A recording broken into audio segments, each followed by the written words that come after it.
नमस्कार, स्वागत है आप सभी का गणेश एस्ट्रो हेल्प में। मैं हूं आपके साथ डॉक्टर दिलीप और बहुत बहुत स्वागत करता हूं आपका ज्योतिष के इस प्रोग्राम में।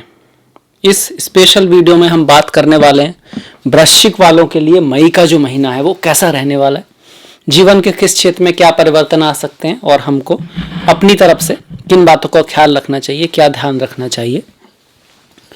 तो देखिए, यहाँ हम बात करेंगे आपका करियर, जॉब, पढ़ाई लिखाई, हेल्थ, प्रेम जीवन, शादी विवाह, पारिवारिक लाइफ, जीवन के सारे क्षेत्रों का, और जो हम अपनी तरफ से कर सकते हैं उस पर भी ध्यान देंगे। पर सबसे पहले देखते हैं कुंडली के बारे में, किस भाव में कौन सा ग्रह गोचर कर रहा है। तो हम देखते हैं यहाँ पर पहला, दूसरा और तीसरा भाव खाली है। देखिए 8, 9, 10 जो लिखा है ये राशि को दिखाता है, आपकी कालपुरुष की 8वीं राशि है, इसलिए यहाँ पे 8 लिखा है। भाव ये पहला ही है। राशि एनर्जी होती है, भाव फील्ड होता है। ये जो भाव है भावना भी होता है, इसको भावना भी बोलते हैं। किस तरह की भावना, यहाँ पर किस भाव से जुड़ा हुआ है, प्रथम भाव है ये। इसमें एनर्जी जो है वृश्चिक की है, इसलिए आप वृश्चिक राशि वाले हैं, वृश्चिक लग्न वाले हैं। तो 1, 2, 3 खाली है। चौथे भाव में 11वीं राशि कुंभ में शनि और मंगल गोचर कर रहे हैं, और यहाँ पर शनि अपनी राशि में बैठे हुए हैं, तो शश नाम का महापुरुष योग बना रहे हैं, साथ में जलधि अंबुधि नाम का राजयोग बना रहे हैं। और मंगल जो है यहाँ पर 17 तारीख तक है। 17 तारीख के बाद मंगल आपके पंचम भाव में मीन राशि में आ जाएंगे। 12वां जो नंबर है मीन राशि को दिखाता है।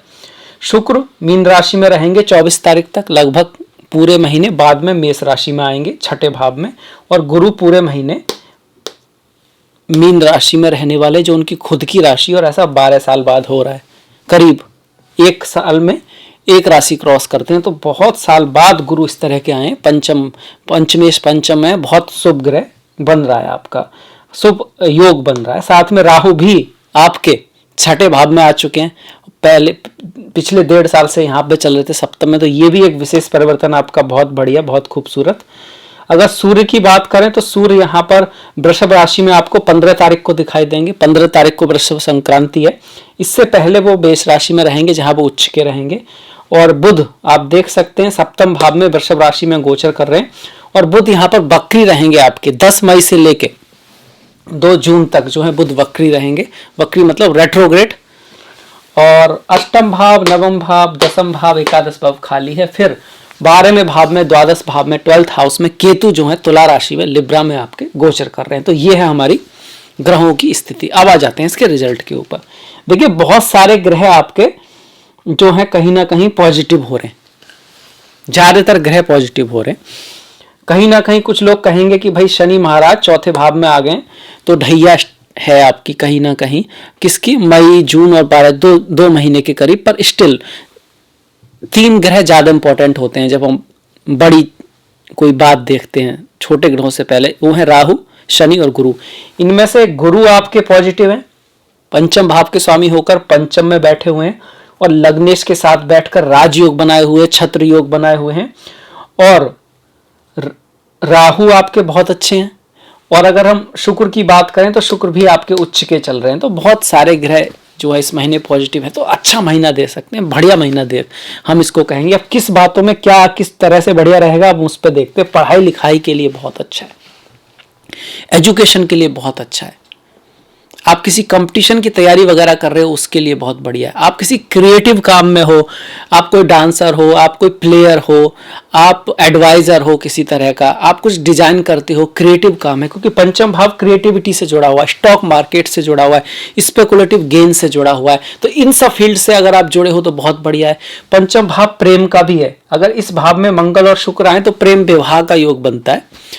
और ऐसे लोग, सिर्फ ये नहीं कि प्रेम विवाह का ही योग है, ये व्यक्ति को काफी हद तक आप कहेंगे कि अपने पैशन को फॉलो करने वाला होता है और क्रिएटिव व्यक्ति होता है। तो कहीं ना कहीं आपके अंदर भी आप अपने पैशन को फॉलो करना चाहेंगे, क्रिएटिविटी आएगी, जो गोचर में आ रहा है ना। और जो बच्चे पैदा होंगे वो बहुत क्रिएटिव होंगे, आर्ट में, डिजाइन में बहुत अच्छा काम कर सकते हैं। और सिर्फ प्रेम विवाह ही नहीं, जिस फील्ड को पसंद करेंगे, अपने दिल को सुनने वाले और बहुत अच्छा करने वाले वहां पर बनेंगे। अब यहां पर देखिए एक एक ग्रह को अगर हम देखें तो गुरु पंचमेश पंचम में है, पढ़ाई लिखाई के लिए बहुत बढ़िया। इसके साथ साथ धनेश पंचम में आ गया तो आपको आपकी पढ़ाई के लिए, क्रिएटिविटी के लिए, नॉलेज के लिए आपको उससे आपको लाभ हो सकता है, रिकॉग्नाइजेशन मिल सकता है। जैसे किसी को स्कॉलरशिप मिल जाना, किसी का बाहर जाना, किसी पढ़ाई के थ्रू अब्रॉड चले जाना, वो भी योग यहाँ पर गुरु बना रहे हैं आपका। गुरु की दृष्टियों की बात करें तो देखिए 1 2 3 4 5 पंचम दृष्टि नवम भाव पर आएगी, सीधी दृष्टि एकादश भाव पर आएगी और लग्न पर आएगी। अब ये नवम भाव जो है गुरुओं का है, विद्या का है, ज्ञान का है, हायर नॉलेज का है, भाग्य का भी है। लक साथ देगा, भाग्य साथ देगा, आपका लकी अपॉर्चुनिटी आपकी लाइफ में आएंगी, लाभ आपको होगा, धन के सोर्सेज आपके बढ़ सकते हैं और आप बुद्धिमानी से काम लोगे, आप ज्ञान से काम लोगे, आप दूरदृष्टि से काम लोगे, क्योंकि लग्न आप ही हो। कुंडली में सबसे इंपॉर्टेंट लग्न और लग्नेश होते हैं। अगर किसी कुंडली में लग्न और लग्नेश आपके उतने स्ट्रांग नहीं है तो फिर कुंडली में कितने ही राजयोग हो, कितने ही छत्र योग हो, उनका रिजल्ट नहीं आ पाता है। तो इसीलिए सबसे पहले हमको कुंडली में भाग्येश, लग्नेश, सूर्य, चंद्रमा ये सब देखने चाहिए। अगर ये स्ट्रांग होंगे तभी गोचर का भी रिजल्ट आएगा और साथ में दशा महादशा आपकी अच्छी होनी चाहिए, वो भी जरूरी है। हाँ, गुरु का गोचर पंचम भाव में अति शुभ माना गया है। इसके साथ मंगल की अगर हम बात करें, मंगल जो है देखिए लग्नेश पंचम में जा रहा है। आपका ध्यान अपने बच्चों पर, अपनी पढ़ाई पर, अपने एक्शन पर, अपने पावर की तरफ रहेगा। ये भाव पावर का भी है, प्रेम का भी है और पावर का भी है। वास्तव में प्रेम और पावर अलग नहीं है, प्रेम ही शक्ति का स्रोत है। तो प्रेम मतलब आकर्षण चीजों के प्रति, लड़के लड़की के बीच का भी आकर्षण है और ये वैसे भी आकर्षण है हर चीज के प्रति जानने की। आपका पूर्व पुण्य का भी ये भाव है। लग्नेश पंचम में जाता है तो संतान प्राप्ति का योग बनता है, लाइफ में किसी के आने का योग बनता है और व्यक्ति को क्रिएटिव बताता है। मंगल है तो लॉजिकल फील्ड, इंजीनियर जो है उनके लिए भी बहुत अच्छा है, एथलीट हैं उनके लिए बहुत बढ़िया है पंचम में मंगल का आना। छठे भाव का स्वामी पंचम में आ रहा है तो थोड़ा सा कॉम्पिटिटिव आप रहोगे, पढ़ाई लिखाई में आप कॉम्पिटिटिव रहोगे, आप आगे बढ़ना चाहोगे और ये अच्छी बात है। थोड़ा बहुत डिफरेंस ऑफ ओपिनियन रह सकता है अपने फेलो जिनके साथ आप काम करते हैं कंपटीशन की वजह से, पर ओवरऑल उससे आपको पॉजिटिव रिजल्ट मिलने वाला है। यहाँ से मंगल की चौथी दृष्टि अष्टम भाव पर, सीधी दृष्टि एकादश भाव पर और 12वें भाव पर दृष्टि पड़ेगी। अब 12वें भाव पर केतु तो है ही, मंगल की भी दृष्टि आ रही है, राहु तो सीधे रहते, तो 12वें भाव पर थोड़ा मलेफिक सी दृष्टि आना, मन में थोड़ी चिंता रह सकती है, नींद का थोड़ा सा दिक्कत रह सकती है जिनको, और सोच आप कहेंगे कहीं ना कहीं किसी बात को लेके मन निराश रह सकता है, कोई ऐसी बात आपको कचोट सकती है जिसकी वजह से थोड़ा मन के लेवल पर आपको कोई बात ऐसी चुभे, इसकी संभावना है यहाँ पर। हालांकि मंगल की दृष्टि लग्नेश की दृष्टि 12वें भाव पर आना या लग्नेश का 12वें भाव में जाना या लग्नेश का 12th के स्वामी के साथ जो कि शुक्र है यहाँ पर बैठना विदेश यात्रा को दिखाता है, अब्रॉड जाने को दिखाता है। और जब कहीं बाहर जाते हैं तो मन में थोड़ी चिंता तो रहती है, अनसर्टेनिटी रहती है, न्यू जगह पर नई चीज को लाइफ में आने को दिखाता है, कोई नया फील्ड, कुछ नई चीज आपकी लाइफ में अनजाने जगह पर पहुंचने को दिखाता है। ये तो मंगल का हो गया। मंगल को अच्छा करने के लिए हनुमान चालीसा पढ़ना, हनुमान जी के गुणों को अपने अंदर लाना। देखिए मंगल क्या है, मंगल आपकी इच्छा है, डिजायर मंगल है। मंगल जो है आपको चाहता है कि भाई लाइफ में आगे बढ़ते रहना, जीतते रहना, ये हमारा काम है। मतलब मंगल कहता है कि रिस्क लो, आगे बढ़ो, जीतो, लाइफ का मतलब है चलते रहना, बिल्कुल शांति जो चाहते हैं, कहते हैं कि कुछ उतार चढ़ाव भी ना आए इस तरह का, तो वो तो ना तो स्पिरिचुअल लाइफ में है, ना ही पारिवारिक लाइफ में, ना ही आप कह सकते हो भौतिक लाइफ में है। जीवन है तो उतार चढ़ाव, थोड़ा सा चैलेंजेस ये जरूरी हैं, ये आते ही हैं। बिल्कुल ऐसा कि कुछ हो ही ना तो वो फिर मुर्दा घर में होता है। तो इसलिए मंगल हमारे जीने की शक्ति को भी दिखाते हैं, एक रिस्क टेकिंग एबिलिटी को भी दिखाते हैं। अच्छे मंगल वालों के अंदर ये होता है, कैलकुलेटेड रिस्क लेते हैं, डरते नहीं है वो लोग, अपने जो प्लानिंग है उसको करना चाहते हैं, दुनिया की बहुत ज़्यादा परवाह नहीं करते, उतनी ही करते हैं। तो ये अच्छे मंगल की निशानी है। तो हनुमान चालीसा के साथ साथ इन गुणों को भी अपने अंदर लाने की धीरे धीरे कोशिश करना जरूरी है। मंगल को शुभ करने का एक और तरीका है कि आप फिजिकल एक्सरसाइज करनी चाहिए आपको थोड़ा सा, क्योंकि मंगल ब्लड से जुड़े हुए हैं। जब फिजिकल एक्सरसाइज करते हैं तो ब्लड का सर्कुलेशन काफ़ी फास्ट होता है और भौतिक जो है मंगल तामसिक ग्रह हैं, तो फिजिकली फिट होना भी एक मंगल की निशानी है। अच्छे मंगल वाले फिजिकली फिट होते हैं, इसलिए इसको आर्मी, आप कहेगा मिलिट्री से जोड़ा गया, क्योंकि वहाँ पर फिजिकलिटी का एक इम्पोर्टेंट एस्पेक्ट है, बहादुरी का तो है ही। तो ये मंगल का हो गया आपका। इसके बाद राहु, राहु बहुत बढ़िया कर रहे हैं। राहु छठे भाव में शत्रु विनाश करते हैं, कंपटीशन में विजय दिलाते हैं, आपकी खर्चा थोड़ा सा बढ़ाते हैं, हेल्थ का हल्का सा ध्यान रखना चाहिए। शत्रु विनाश करने के शत्रु का होना जरूरी है, तो आपके कुछ शत्रु तो बनेंगे पर वो आपका कुछ उखाड़ नहीं पाएंगे, कुछ बिगाड़ नहीं पाएंगे। मतलब शत्रु पर विजय को दिखाता है, कंपटीशन में जीत को दिखाता है यहाँ से बैठ के। और आप कहिएगा स्पिरिचुअलिटी, अध्यात्म के लिए बढ़िया है, फॉरेन लैंड जाने के लिए बढ़िया है, विदेश यात्रा के लिए बढ़िया है, हायर नॉलेज के लिए यहाँ पर राहु अच्छे हैं। और आप कह सकते हो आपके पिता के लिए कुछ ना कुछ शुभता लेकर आते हैं यहाँ पर बैठे हुए राहु। किस बात का ख्याल रखना होता है अगर हम ये देखें तो मैरिज लाइफ में थोड़ा डिफरेंस ऑफ ओपिनियन पत्नी के साथ रह सकता है, या कुछ कह सकते हैं थोड़ी सी अनबन रह सकती है, पर ओवरऑल राहु का छठे भाव में गोचर कहीं ना कहीं अति शुभ माना जाता है। तो राहु आपके लिए पॉजिटिव है। फिर भी राहु अगर आपके चल रहे हैं और रिजल्ट उतना अच्छा नहीं है, तो इसका मतलब जन्म पत्री में कहीं कुछ दिक्कत है, गोचर में तो आपके अच्छे चल रहे हैं। उस केस में माँ सरस्वती की पूजा, ओम एम महासरस्वती नमः का पाठ करना बहुत बढ़िया रहेगा। इसके साथ साथ माँ दुर्गा की पूजा बहुत अच्छी रहेगी। और राहु को बराह अवतार से जोड़ा गया है, भगवान हरिविष्णु के अवतार है ना, तो केतु मत्स्य अवतार है, राहु बराह अवतार है। तो बराह अवतार की कथा को सुनना, समझना, उससे सीखने को क्या मिलता है, इसके बारे में ध्यान देना राहु के लिए अच्छा रहता है। राहु को बिल्लियों से भी जोड़ते हैं, जैसे केतु को कुत्तों से जोड़ते हैं, तो बिल्लियों के लिए आप कुछ खाना वाना, वो राहु की अच्छी रेमेडी है। इसी के साथ साथ राहु का रंग चितकबरा है, तो चितकबरा मतलब काला सफ़ेद रंग की जो चीज़ें हैं उनका दान करना अच्छा है। जौ का दान करना राहु के लिए अच्छा है। राहु केतु दोनों ही काम, क्रोध, लोभ, मोह, ईर्षा, अहंकार, तामसिक जो गुण है वो जब बढ़ जाते हैं, जब उनका कंट्रोल हमारे ऊपर आ जाता है, तो फिर वो राहु केतु बन जाते हैं। बोला आपने सुना होगा कि राहु केतु ग्रहण लगा देते हैं सूर्य को, चंद्र को, क्योंकि सूर्य हमारी आत्मा है, चंद्र आपका मन है। जब मन का कंट्रोल आपके हाथ में तो ठीक है, अगर मन का कंट्रोल आपके हाथ में है तो ठीक है, पर आप पर अगर मन का कंट्रोल है तो मन समझो कि राहु केतु ज्यादा स्ट्रांग हो रहे हैं। मन से बड़ा बहरूपी ना कोई, पल पल रचता स्वांग निराले, मन के बहकावे में ना आमन, राह भुलाए भ्रम में डाले। तो मन को बैलेंस रखना राहु केतु की रेमेडी। और मन को सबसे अच्छा करने का क्या तरीका है? ध्यान है, मेडिटेशन है, चित्त वित्त निवृत्ति, चित्त ही तो मन है। योगा, जो पतंजलि योगा सूत्र में कहा गया है, तो योगा, मेडिटेशन, ध्यान करने से राहु बहुत अच्छे होते हैं। चाहे वो भ्रामरी हो, आपका मेडिटेशन हो, सिंपल ध्यान हो। ध्यान का मतलब है अपने आप को जानना, अपने आप को समझना। कई बार हम ध्यान का मतलब समझ लेते हैं सिर्फ सांसों को देखना, वो एक है, क्योंकि जब तक इस तरह से कह सकते हैं कि जब तक ठहराव नहीं होगा आप अपने आप को समझ ही नहीं पाओगे। जैसे नदियाँ होती ना, उसमें जब बहुत सारी तरंगें चलती रहती हैं तो कुछ दिखता नहीं है, तो जब तक ठहराव नहीं होगा आप समझ नहीं पाओगे। तो वो ठहराव जरूरी है, पर अंतिम जो रिजल्ट है वो अपने आप को जानना है। सेल्फ एनालिसिस कह सकते हो आप, आत्ममंथन कह सकते हो। एनलाइटनमेंट का दूसरा मतलब अपने आप को जानना होता है, इसी को आत्मज्ञान बोल देते हैं। रियलाइजेशन ज़्यादा अच्छा है, मतलब है तो सही, हम उसको जानते नहीं है, सब कुछ पहले से ही मौजूद है, उसको समझ जाना। तो वो राहु केतु के लिए बहुत अच्छी रेमेडी है, हर चीज के लिए बहुत जरूरी है, पर राहु केतु के लिए खासकर। ये राहु का आपका हो गया।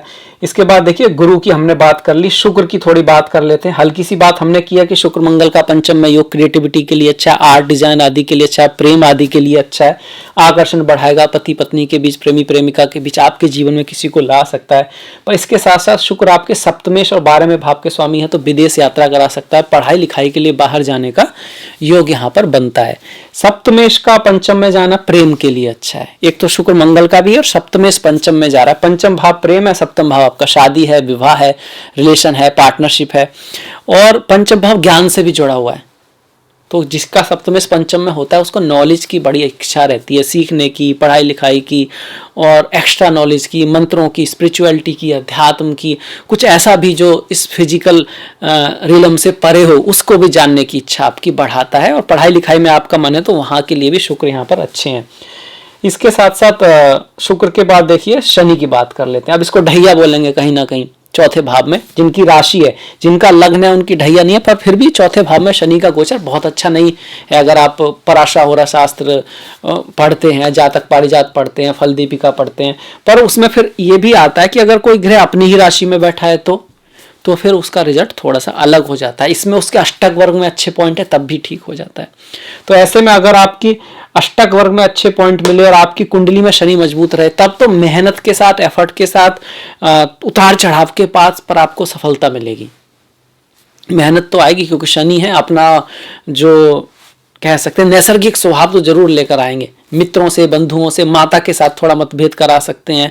मेहनत, हार्डवर्क ज़्यादा होगी, चीज़ 2 से 3 बार में होंगी, पर अल्टीमेटली रिजल्ट आपका अच्छा निकल कर आएगा। अगर ऐसा नहीं है, शनि कमजोर है, अष्टक वर्ग में पॉइंट कम है, तब यहाँ थोड़ा सोच की बात है।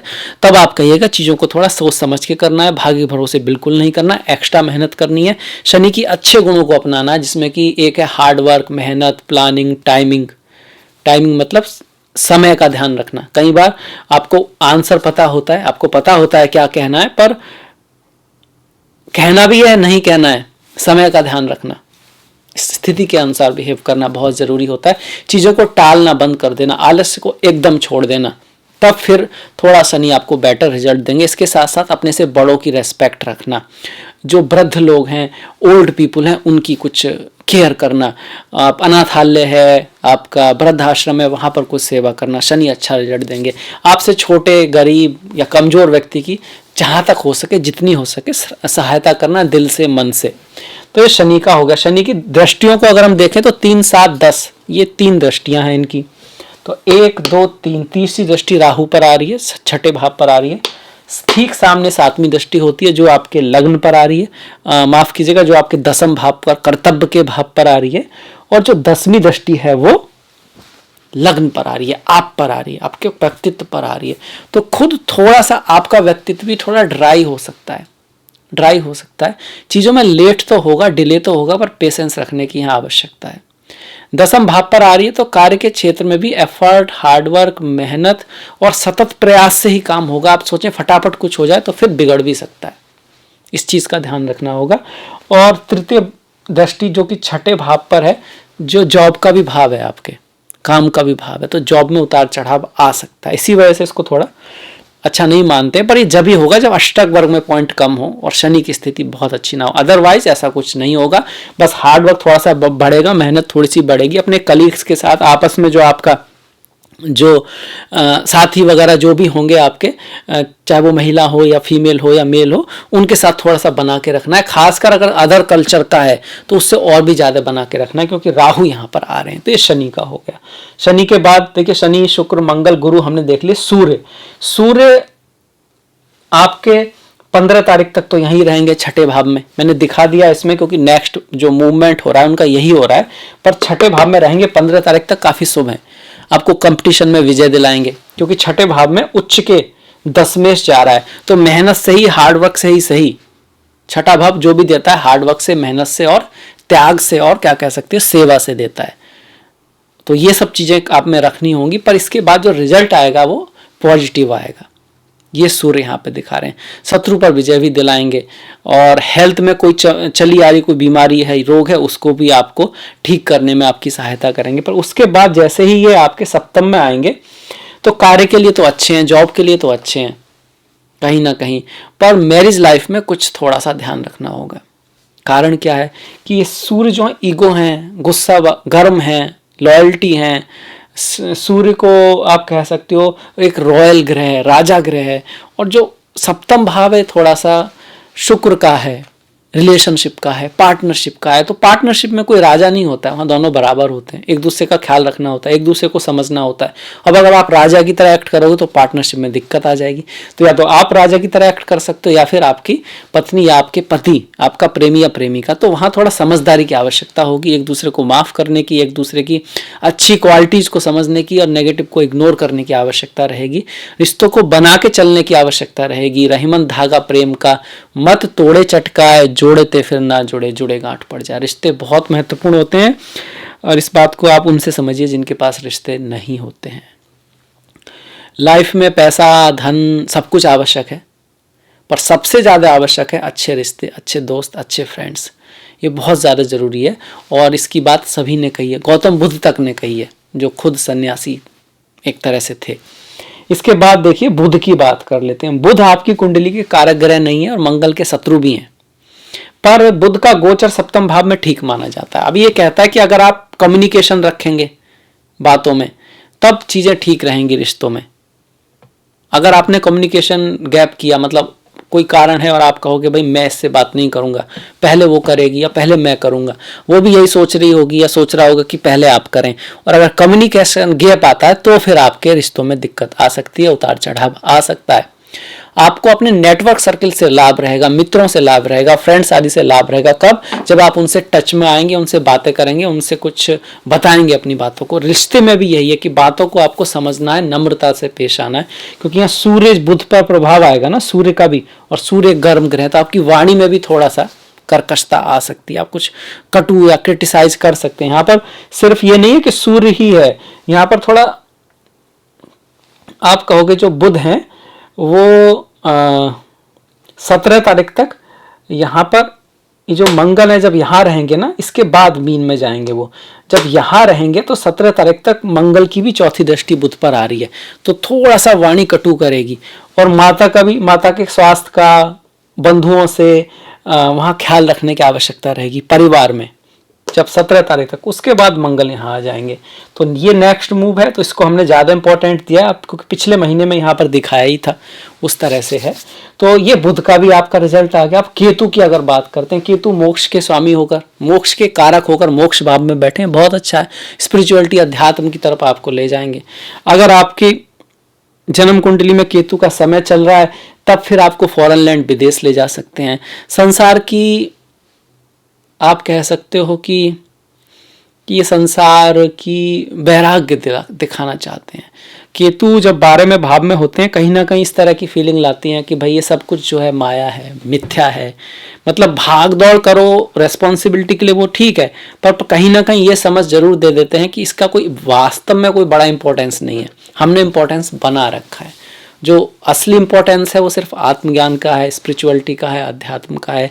ये सब चीज़ें सिर्फ उसके हेल्प के लिए हैं, जैसे कि आपको बॉडी चाहिए, शरीर चाहिए चीज़ों को जानने के लिए, चीज़ों को समझने के लिए, पर जीवन का पर्पस सिर्फ बॉडी, शरीर और ये फिजिकलिटी है, ऐसा नहीं है। तो इस चीज़ से बाहर निकालते हैं केतु। खैर, अगर केतु का रिजल्ट आपके में अच्छा नहीं आ रहा है, वैसे गोचर में अच्छा है, तो जन्मपत्री में दिक्कत हो सकती है, तो उसमें आप गणेश जी की पूजा कीजिए, गणेश अथर्वशीष का पाठ कीजिए, गणेश जी को दूर्वा चढ़ाइए, मत्स्य अवतार की कथा पढ़िए, मछलियों के लिए कुछ कीजिए, उनके लिए आप आटे की गोली वगैरह डाल सकें, कुत्ते वगैरह जो हैं उनको आप दान कुछ उनकी हेल्प कीजिए। कुत्तों के आजकल ऐसा भी होता है जहाँ पे इलाज होता है जीव जंतुओं का, पक्षियों का, वहाँ पर आप कुछ पार्टिसिपेट कीजिए। इसके साथ साथ 12वें भाव में केतु हैं, तो संतों के साथ स्पिरिचुअलिटी अध्यात्म को जीवन में लाइए, संतों की सेवा कीजिए, ध्वज का दान कीजिए। तो ज्योतिषी भी आपको यही उपाय बताएगा, कुंडली देखने के बाद भी, तो आप पहले से ही कर सकते हैं, ऑटोमेटिकली कर सकते हैं। और बाकी केतु का गोचर आपके लिए अच्छा चल रहा है। तो सारे ग्रहों के गोचर आगे। अब आ जाते हैं इस महीने के त्योहारों पर। 3 तारीख को मई को अक्षय तृतीया है, बहुत ही शुभ दिन है, बहुत ही बढ़िया दिन है। इस दिन किसी अच्छे चीज़ की शुरुआत करने के लिए बहुत बढ़िया रहता है। इस दिन सूर्य चंद्र दोनों शुभ स्थिति में होते हैं, इस वजह से 12 तारीख को मोहिनी एकादशी है और 26 तारीख को अपारा एकादशी है। भगवान श्री हरिविष्णु के जो भक्त हैं उनके लिए बहुत ही ज़्यादा ये इम्पोर्टेंट डेट्स हैं। ओम नमो भगवते वासुदेवाय। 16 तारीख को पूर्णिमा है, 13, 27 का प्रदोष और 28 तारीख की शिवरात्रि है। चिदानंद रूपा शिवोहम शिवोहम। 19 तारीख को संकष्टी है, 30 तारीख को ज्येष्ठा अमावस्या है और 15 तारीख को, जैसे हमने बात की, संक्रांति है, वृषभा संक्रांति है।